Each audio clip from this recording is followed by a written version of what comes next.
Bog ljudi. Dobrodošli u novi video. Danas snimamo Horor priče. strašne priče. Rekli smo da ćemo reći. Dobro, kimaš. Znači ta priča, odnosno bili smo zajedno, bili smo u Rijeci i popuno. Kako se desilo prije 2 godine. I poprilično je strašno bilo, da. I prije nego što krenemo, molili bi vas da, ako vam se svidi video, naravno, nabacite like. Jer možda napravimo drugi dio, imamo još tih priča, tako da možemo ih ispričati. Da. I u ovom videu pozdrav dobija, da, I ako želite pozdrav, šta da napravim? Stavite hashtag... Like, komentar, zvonce, subscribe, hashtag. Hashtag u smislu... Horor. Krenimo u video.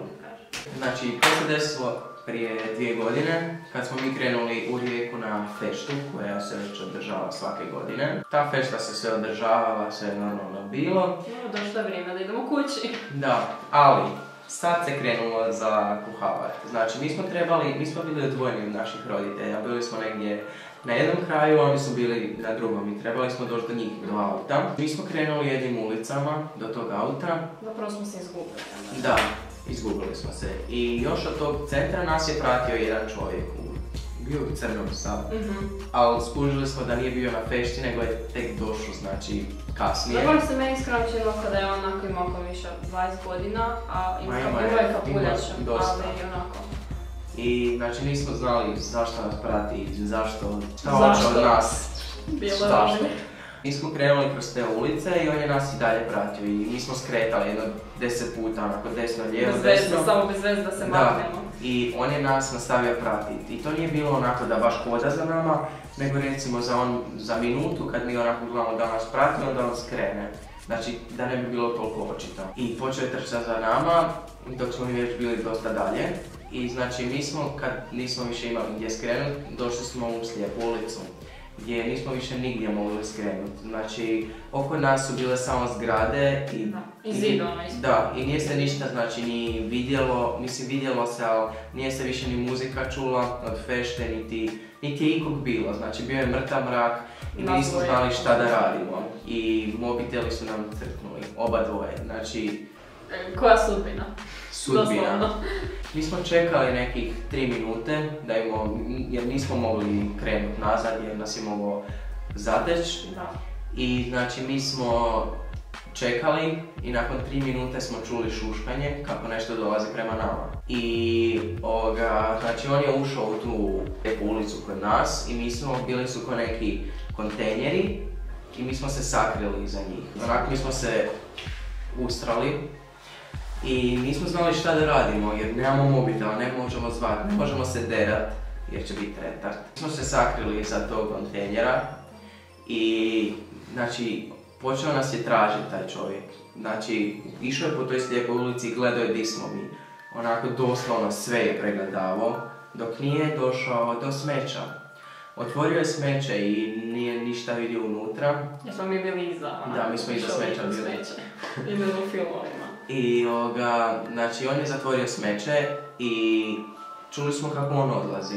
I onako samo je sve znači... Sve bio tiše kako je odlazio. Da, znači tiše i onako mi smo još čekali jedno pola minute. I mi smo onako tiho rekli di je li otišao. I ja sam onako malo provirio i nisam ga vidio. Onako otišao je, hvala Bogu.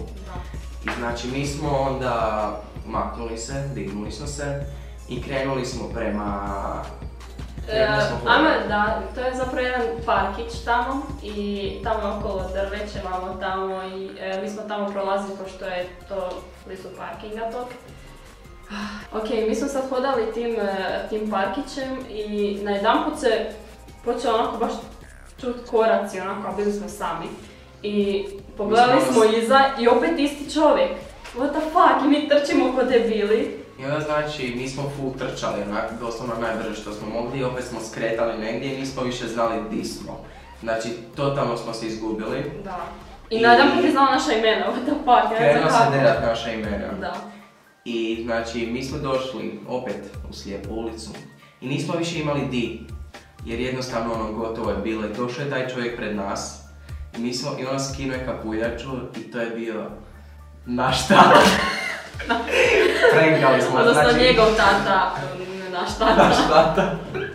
sve bila izmišljena priča, jer onako... Tako da, vjerujem da vam se svidjelo, ali... I mi, ako ste povjerovali do nekog dijela, napišite nam u komentare jeste li, jer nama je izgledalo koliko toliko uvjerljivo. Iako smo to sve sad smislili. Mislimo snimati, znači sad stvarno bez zezancije, smislimo neke istinite priče i onda da ih prepričavamo u videu. Ako želite to lajkajte jer... Ovo je bilo zabrijavanje. Da, ne znamo da li bi vam smetalo ako, ne znam, Denis priča slične priče, a mi bi neke svoje priče prepričali. I hvala vam na gledanju, nadam se da ste uživali. I to je to. Vidimo se u sljedećem videu. Pozdrav!